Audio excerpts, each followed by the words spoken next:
Welcome back. You're watching The Money Show with me, Kavita Thapliyal. The recipe to be a rich millennial actually begins from the time one is a Gen Z. And looking at how aware and pro-investment Gen Zs these days are, it looks highly possible that Gen Zs, if plan their investments well, will definitely achieve the target of being financially independent at a much earlier age. But then let's help Gen Zs be the rich millennials of tomorrow. What's the roadmap? How can they plan it really well? Let's decode all of this with Kushal Lodha, founder KAGR. Kushal, good evening and welcome to the show. So, being rich is actually very subjective, but we are trying to figure out what we are trying to figure out here is today's Gen Z are more investment and money making savvy. So, what are the chances of them becoming rich millennials? Maybe someone who's more into achieving financial freedom. What kind of money making skills, according to you, they already have or they lack? Answering your question on Gen Z's front, right? So I feel that one of the biggest mistakes which Gen Zs are making today is lack of financial literacy. Like they're not aware about the personal finance investment options. They don't know how to plan for retirement at an early stage of life, and they don't know how to, let's say, balance their investments, diversify them in equities, bonds, stocks, mutual funds, ETFs, etc. So I think as far as investing is concerned for Gen Zs, what I would recommend or advise is that it's very, very crucial to, let's say, understand about money at an early stage of life itself. But I think like it's also because of upbringing which we are bought as far as the Indian society is concerned, where, let's say, we are not encouraged in order to have such money conversations during our lunch table or dinner table conversations. And that is something which I would recommend and encourage everyone, that it's not bad or it's not wrong to have money related conversations while you're having lunch or dinner in your family. It will definitely teach you how to manage your money at an early stage of life. And one of the other recommendations which I have for all the Gen Zs as far as investing is concerned is that they should be very much aware of the power of compounding. And the earlier they start, they'll be able to reap the benefits of compounding at an early stage of life itself. So I always, like, whenever I started my investing, right, even I feel that one mistake that I did was I started little late. I started investing at the age of 20 when I used to get my first salary. But let's say if there's someone who's starting like with an internship stipend as well, or let's say there are some people who are starting to earn right from 17 or 18, it's not bad if they're just starting to invest in some ETFs, in some mutual funds, or if they have fundamental analysis and technical background, they can also start investing in equities as well. But diversification is something which is crucially important. So, of course, not putting all your eggs in one basket itself, diversifying them, understanding each and every asset class which is going to help them give some return, and planning and allocating their retirement strategy as well right from the beginning itself. So if there's any kind of emergency or if there's any kind of unforeseen event that happens in their life, they have sufficient amount of money to cater to that event as well. So today, the way you're explaining and the way it's coming out, the Gen Zs are actually much more aware in terms of financial literacy. Or you feel that they just look at money making options and put money there in terms of making profits and getting rich sooner. What is the actual mindset? Is the knowledge, according to you, for this particular purpose very scattered right now? No, so I'll tell you, there's a different viewpoint over here. So what I meant was that like a lot of people, let's say, when they are in their teenagers, when they're in their teens, right? Like it's not really possible for them to understand each and everything about investing in stocks, understanding about options, futures, doing those strategies and trading, etc. So by that, what I mean is that people should be aware about how do you manage, or how do you handle this money. Now, answering to your question again, right? Like as far as financial literacy is concerned, I still feel that there's a lot of gap as far as like personal finance knowledge is to be given to everyone. I'll give you a simple example of like few of my friends who are not in the finance domain. Now when they earn certain amount of money, let's say earning 1.5 lakhs, okay, and they don't realize that they have to pay taxes worth, let's say, 40 to 50,000, assuming the tax bracket, whatever tax bracket they are going to fall into. So they have to be cognizant of the fact that they cannot spend each and every 1.5 lakh, because they have to pay taxes to the government at the end of the day. And one of my friends, he made a mistake because he thought that there's no concept like taxation, and they were under the impression that, okay, 1.5 lakh, if I have earned, I can just spend this much amount of money. That is the amount of basic knowledge which is to be given to a lot of people.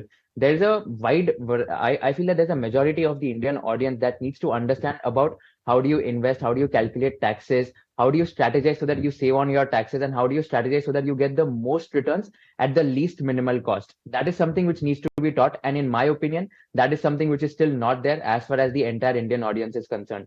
And apart from that, I think if you talk about, let's say, financial literacy as well, right? Like people are still not aware about how much percentage of salary to invest, how much percentage of salary to spend on rentals, electricity, groceries, how much percentage of salary to spend on, let's say, outside food, travel, etc.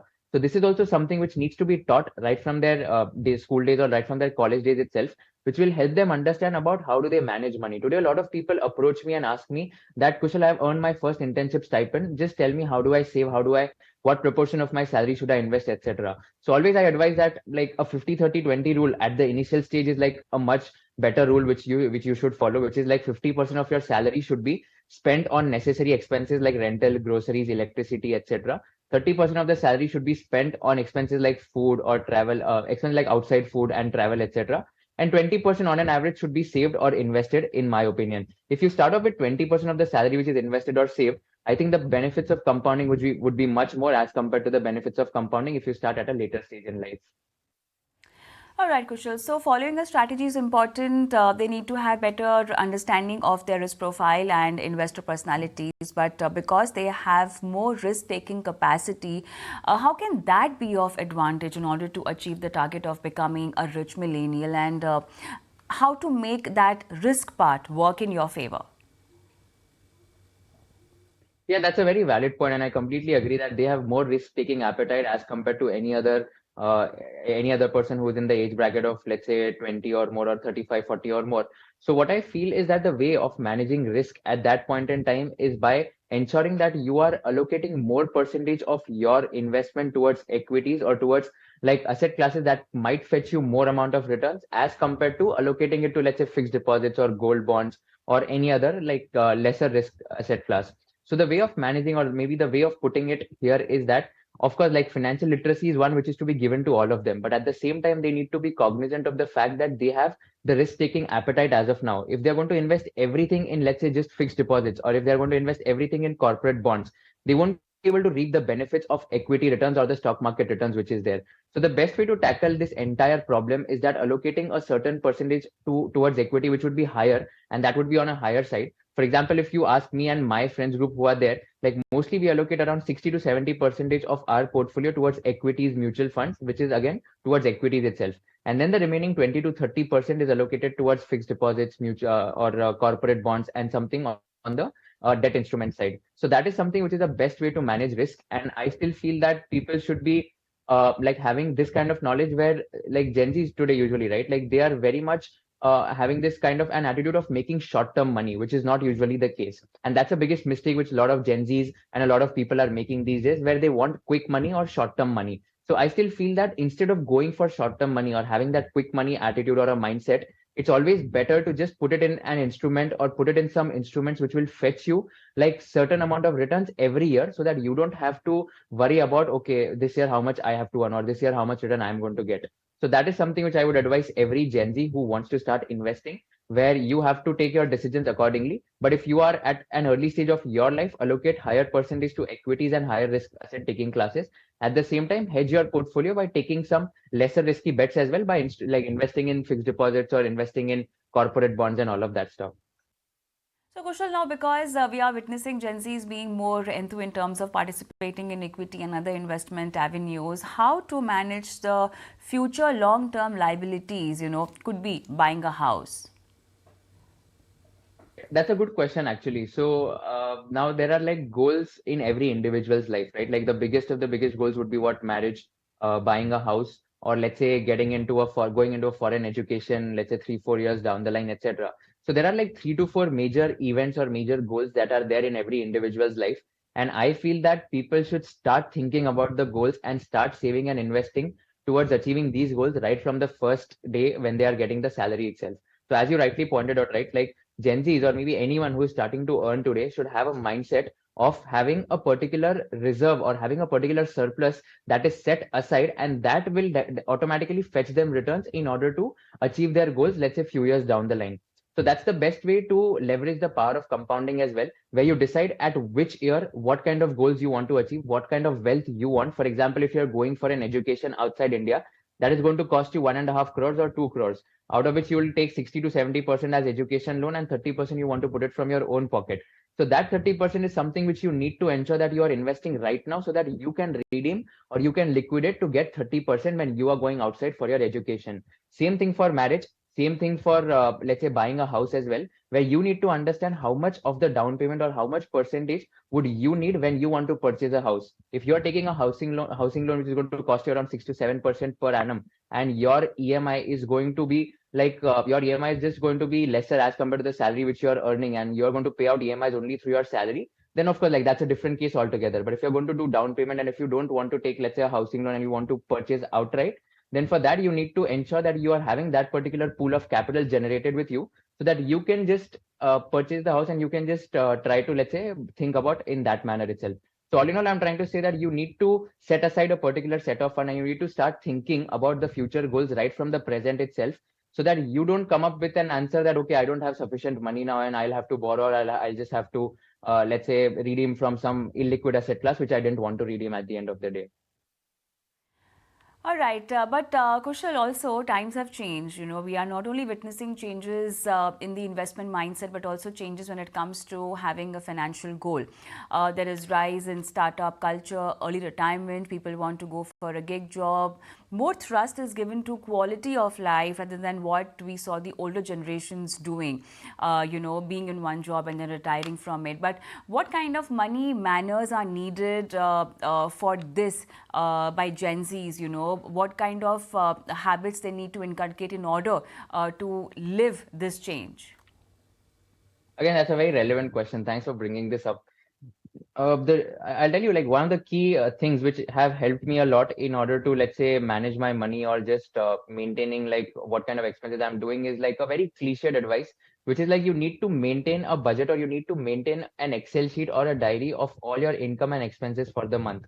This is a habit which I have inculcated from my dad, where he used to put it on a piece of paper. What are the income? What are the expenses that he has earned and expended over the period of month? And that used to help him understand what is the surplus that is remaining and how much of the surplus is being invested and where it is invested. So today also, if you ask me, I maintain an Excel sheet every month. I write down all my expenses, I write down all my income, and that really helps me to understand, okay, what are the wasteful expenditures which I can avoid in the next month?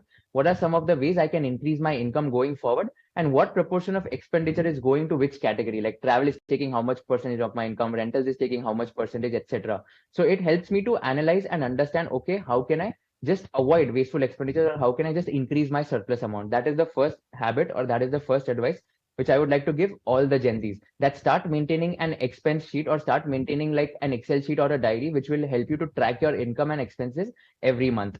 The second piece of advice which I'd like to give everyone in order to have that kind of a life, like early retirement or getting into a gig job, etc., would be that you should ideally ensure that whenever you think about money, you always have to think about generating passive incomes as well. If that is something which you can do, then like I am definitely sure you will be able to achieve your goals of early retirement, etc. For example, today people have started freelancing as well, and people are also trying to ensure that they are earning like a certain passive income through some other roles as well.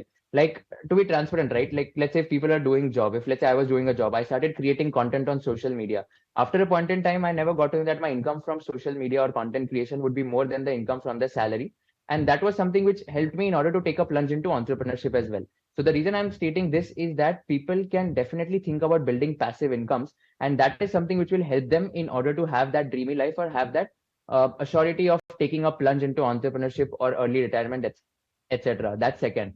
And the third piece is again like diversification, which I mentioned earlier as well, where whatever surplus you are getting, you have to allocate and invest in such a manner that will give you returns of at least, let's say, 10 to 12% or 15% per annum, which will help you in order to ensure that you are having a comfortable lifestyle. And every year on year, that is definitely going to compound. So if there's a possibility of you starting a systematic investment plan, which is an SIP, where you invest a certain proportion of money, let's say 5,000 rupees per month, but every last day of the month you are investing that, then definitely this is going to compound, and averaging cost effect will also help you to ensure that you are earning some amount of money, which will be not as risky as compared to just investing at one point in time.